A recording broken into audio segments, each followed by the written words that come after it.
ಒಂದು ಊರಲ್ಲಿ ಅಣ್ಣ ತಮ್ಮ ಇಬ್ರು ಇರ್ತಾರೆ. ಅಣ್ಣ ತಮ್ಮ ಅಪ್ಪ ಸತ್ತೋದ್ಮೇಲೆ ಆಸ್ತಿ ಪಾಲ್ ಮಾಡ್ಬೇಕಾಗುತ್ತೆ. ಅವ್ರ ಹತ್ರ ಆಸ್ತಿ ಇರೋದಂದ್ರೆ ಒಂದು ಮಾವಿನ ಮರ ಇರುತ್ತೆ, ಒಂದು ಹಸು ಇರುತ್ತೆ, ಒಂದು ಬೆಡ್ಶೀಟ್ ಇರುತ್ತೆ. ಈ ಮೂರೇ ಇರೋದು.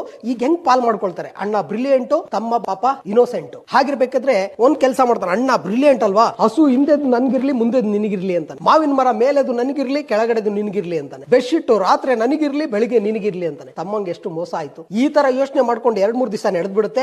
ಆಮೇಲೆ ಯಾರ ಹತ್ರನೋ ಇವನು ಐಡಿಯಾ ತಗೊಳ್ತಾನೆ. ತಮ್ಮ ಏನ್ ಮಾಡ್ಬೇಕಂತ ಐಡಿಯಾ ತಗೊಂಡ್ ಬರ್ತಾನೆ. ನೋಡಿ ಹೆಂಗ್ ಚೇಂಜಸ್ ಆಗತ್ತೆ ಅಂತ.